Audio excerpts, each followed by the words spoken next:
오늘 우리에게 주실 말씀은 요한복음 15장 12절에서 16절까지의 말씀입니다. 내 계명은 곧 내가 너희를 사랑한 것 같이 너희도 서로 사랑하라 하는 이것이니라. 사람이 친구를 위하여 자기 목숨을 버리면 이보다 더 큰 사랑이 없나니 너희는 내가 명하는 대로 행하면 곧 나의 친구라. 이제부터는 너희를 종이라 하지 아니하리니 종은 주인이 하는 것을 알지 못함이라.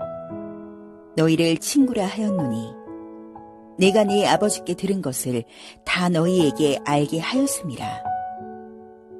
너희가 나를 택한 것이 아니요 내가 너희를 택하여 세웠나니 이는 너희로 가서 열매를 맺게 하고 또 너희 열매가 항상 있게 하여 내 이름으로 아버지께 무엇을 구하든지 다 받게 하려 함이라. 친구이신 예수님이라는 제목으로 최영덕 목사님께서 말씀 전해주시겠습니다.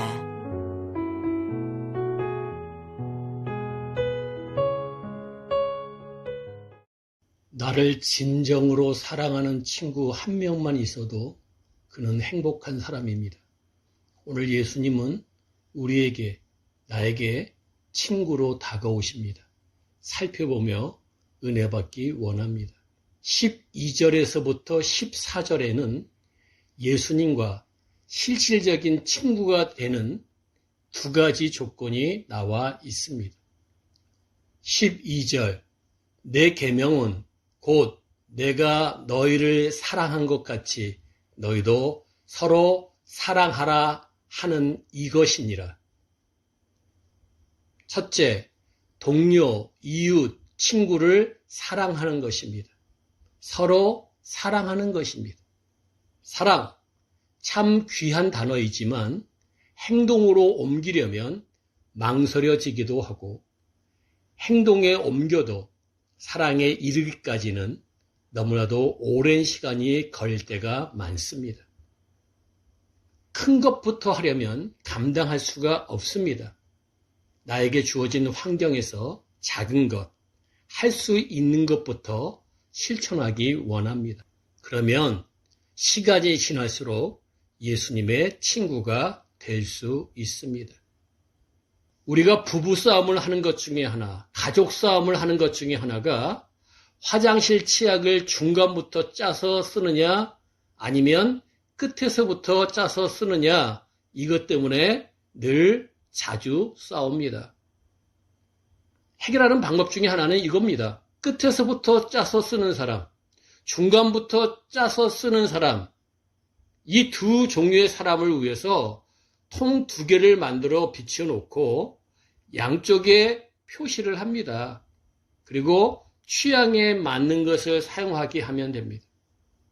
그러면 시간이 지날수록 다툼은 사라지고 다름을 인정하고 끝내 사랑까지 이어지게 되어 있습니다.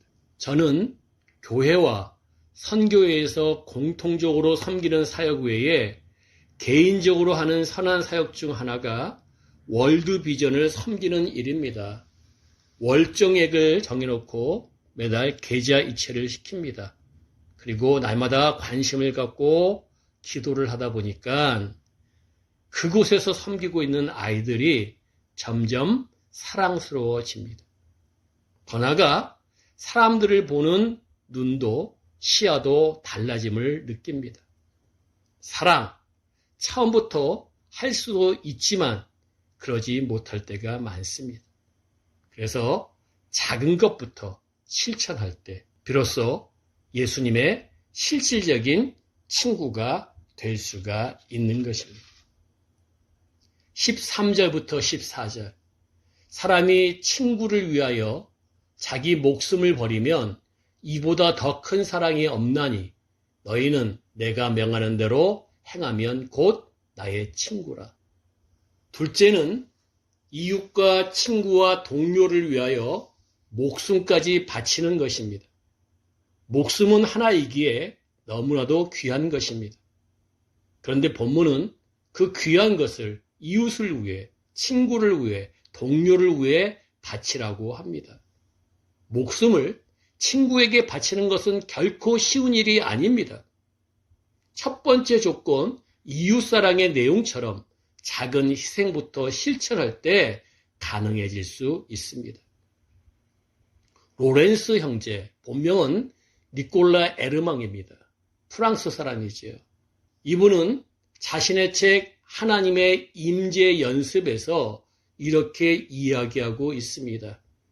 38세에 수도회에 들어가 40여 년 동안 평생 평수사로 사역을 하였는데 주된 일은 가장 굳은 일, 부엌일, 또 신발 수선, 그리고 남들이 하기 싫어하는 일들을 도맡아 해오다 보니 동료들을 그리고 수사들을 사랑하게 되었고 그들의 고충과 어려움이 나의 어려움이 되고 끝내 그들을 위해 희생할 수 있게 되었다고 고백하고 있습니다. 그렇습니다. 이웃, 동료, 친구를 위해 꾸준히 일을 도맡아 하고 그들의 고통에, 아픔에 함께 동참하는 삶을 살다 보면 결국에는 그들을 위해 희생하게 되고 끝내 목숨까지 내놓게 되는 것입니다. 우리 모두 이 모습을 본받기 원합니다. 그럴 때 진정한 예수님의 친구가 되는 것입니다. 15절부터 16절은 예수님의 친구가 되었을 때 나타나는 4가지 결과에 대하여 이야기하고 있습니다. 15절, 이제부터는 너희를 종이라 하지 아니하리니 종은 주인이 하는 것을 알지 못함이라. 너희를 친구라 하였노니 내가 내 아버지께 들은 것을 다 너희에게 알게 하였음이니라. 첫째, 종이 아니라 친구이기 때문에 예수님과 비밀이 없어지고 완전한 소통을 이룹니다. 즉, 예수님께서 품고 계신 나에 대한 비전들과 나에 대한 모든 것들을 알게 됩니다. 그래서 자신감이 생깁니다. 제가 현재 살고 있는 집은 이사 온 지 6년이 되어가고 있습니다. 새 집이었었는데 6년이 지나니 여기저기 손볼 곳들이 많이 생깁니다. 그 중에 하나가 전기 공사입니다. 부엌 냉장고 쪽과 제 방 쪽 라인 전기가 누전이 되어서 7월 5일에 전기 공사를 해서 완벽하게 고쳤습니다. 그리고 한 달여 지나 8월 10일 새벽에 거실, 화장실, 안방, 아내방 라인 쪽에 전기가 누전이 되어 2차 공사를 합니다.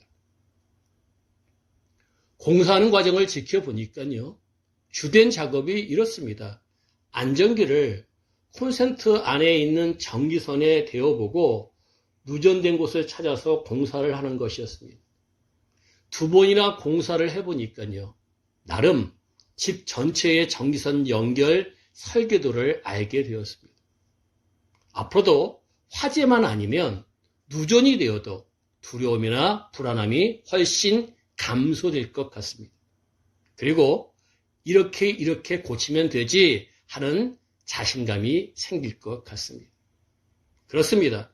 집안의 전기 설계도를 알게 되면 전기 전체 구조를 알게 되면 누전이 되어도 나름 자신감이 생기는 것처럼 예수님과 친구가 되게 되면 하나님이 나에게 갖고 있는 생각, 예수님이 나에게 갖고 있는 생각을 알게 되어 자신감이 생깁니다. 왜 주님을 믿는데도 자신감이 없을까요? 염려하지 마시고 무엇보다 예수님의 친구가 되려고 노력하십시오. 하나님을 사랑하고 예수님을 사랑하고 이웃을 사랑하고 이웃을 위한 희생을 실천에 옮기기 원합니다. 16절 상반절, 너희가 나를 택한 것이 아니요 내가 너희를 택하여 세웠나니. 둘째, 예수님께서 나를 택하여 구원시켜 주시고 직분 주시고 사명 주셨기 때문에 구원과 사명 감당함에 있어 나의 공로와 나의 노력은 0.1%도 없습니다. 그래서 겸손하게 됩니다. 그리고 예수님의 친구가 되었기 때문에 하나님과 이웃을 섬기게 됩니다. 앤드루 머레이 목사님의 책 겸손에서 겸손해야 할 이유를 세 가지로 표현하고 있습니다. 첫째, 우리는 피조물이기 때문에 겸손해야 됩니다. 두 번째, 우리는 죄인이기 때문에 겸손해야 합니다. 세 번째, 우리는 예수 그리스도를 통해 구원받은 성도이기 때문에 겸손해야 합니다. 우리는 다 죽었던 존재입니다. 하나님의 은혜로 말미암아 예수님의 희생으로 말미암아 우리가 영원히 생명을 얻었습니다. 그리고 예수님의 친구가 되었습니다. 그런 까닭에 우리는 겸손해야 됩니다. 친구가 되었으면 겸손은 뒤쫓아온다 하는 것을 두 번째 강조하고 있습니다. 16절 중반절, 이는 너희로 가서 열매를 맺게 하고 또한 너희 열매가 항상 있게 하여. 셋째, 예수님의 친구는 열매를 맺게 됩니다. 입술의 열매, 의의 열매, 성령의 열매, 삶 속에서의 아름다운 모든 열매들을 맺게 됩니다. 8월 18일 목요일 날 보낸 목요 문자 내용입니다. 풀어서 소개를 합니다. 우영우는 고래에 꽂혀 있고, 아이들은 게임과 유튜브에 꽂혀 있고, 청장년들은 돈과 명예에 꽂혀 있으며, 노년들은 건강에 꽂혀 있습니다. 반면 우리 선교 회원님들은, 성도님들은 어디에 꽂혀 있습니까? 예수님께 꽂혀 있어야 합니다. 특히 예수님의 친구로 살아가야 합니다. 그때 모든 선한 열매로 가득하게 됩니다. 16절 하반절, 내 이름으로 아버지께 무엇을 구하든지 다 받게 하려 함이라. 넷째, 예수님의 친구는 무엇을 구하든지 다 응답받게 됩니다. 우리가 가장 원하는 것 아니겠습니까? 하나님 아버지께 예수의 이름으로 무엇을 구한다 해서 무엇이든지는 아무 것이나가 아닙니다. 성경적 무엇이든지는 하나님 나라와 그와 관계되어 있는 우리의 삶 속의 모든 것을 의미합니다. 하나님 나라와 연결되어 있는 생명 유지, 치유, 문제 해결, 관계 회복, 의식주 문제, 모든 것들이 여기에 다 포함되어 있습니다. 질병 때문에 힘드십니까? 문제가 해결되지 않아 답답하십니까? 환란이 너무 극심하여 완전 자포자기에 빠져 있습니까? 예수님의 실질적인 친구로 살아가십시오. 그리고 그 친구 관계를 유지하십시오. 이웃을 사랑하고 이웃을 위해 희생하십시오. 무엇인지 구하면 응답을 받게 되어 있습니다. 무엇이든지 구하면 응답을 받습니다. 오늘 말씀을 정리하기 원합니다. 우리는 예수님의 제자고 예수님의 친구고 예수님의 종입니다. 오늘 본문 말씀에서는 예수님의 실질적인 친구가 되는 방법을 소개하고 있습니다. 첫 번째는 이웃을 사랑하면 됩니다. 친구를 사랑하면 됩니다. 그리고 가족과 알고 있는 지인들, 또한 먼 나라 이웃까지도 사랑하는 마음과 실천이 있으면 됩니다. 두 번째, 이웃을 위한 목숨 버림, 희생이 있으면 예수님의 실질적인 친구가 됩니다. 예수님의 실질적인 친구가 되게 되면 나타나는 현상이 무엇인가? 첫 번째, 예수님과 비밀 없이 소통하게 됩니다. 예수님의 비밀을 알게 되고 또 예수님은 나에 대한 비밀을 아시고 서로 소통함으로 말미암아 더욱더욱 자신 있는 삶을 살게 됩니다.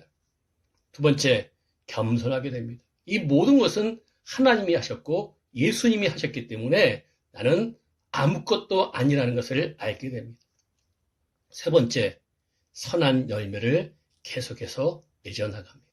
네 번째, 무엇이든지 구하면 응답을 받습니다. 응답이 없다고 낙심하지 마시고 왜 응답이 없는가 생각하시고 예수님의 친구 되려고 노력하게 되면 예수님의 친구가 되게 되면 우리가 구하는 무엇이든지는 다 우리 것이 됩니다. 이 말씀에서 주고 있는 귀한 은혜들을 우리 것으로 만들기 원합니다. 아멘. 결론. 존 파이퍼 목사님의 책 하나님을 들으라에서 이렇게 이야기하고 있습니다. 하나님께서 우리에게 구원을 주시는 그 순간이 하나님께서 100% 우리 편이 되어주시는 순간이라고 이야기합니다. 하나님께서는 우리 편이 되기 위해 독생자 예수님을 아낌없이 우리에게 보내주시고 희생시켜 주셨습니다. 이제는 우리가 100% 하나님 편이 될 차례입니다. 예수님의 친구가 되기 위해, 이웃을 사랑하기 위해, 이웃을 위해 희생, 목숨까지 내놓기 위해 날마다 하나님 편 100%를 향해 나가기 원합니다. 나갈 때에 역사를 이룹니다. 그러한 모든 성도님들 되시기를 주님의 이름으로 축원합니다. 기도하겠습니다. 우리의 친구가 되어주신 예수님, 우리도 이제부터 하나님을 사랑하고 예수님을 사랑하고 이웃과 동료와 친구를 사랑하며 희생하며 예수님의 친구 되기 원합니다. 그렇게 만들어 주옵소서. 이제는 예수 그리스도의 한없으신 은혜와 성부 하나님의 놀라우신 사랑하심과 성령님의 인도 충만 교통하심이 예수님의 실질적인 친구로 살아가기 원하는 모든 성도들 위해 영원토록 함께 계실지어다. 아멘.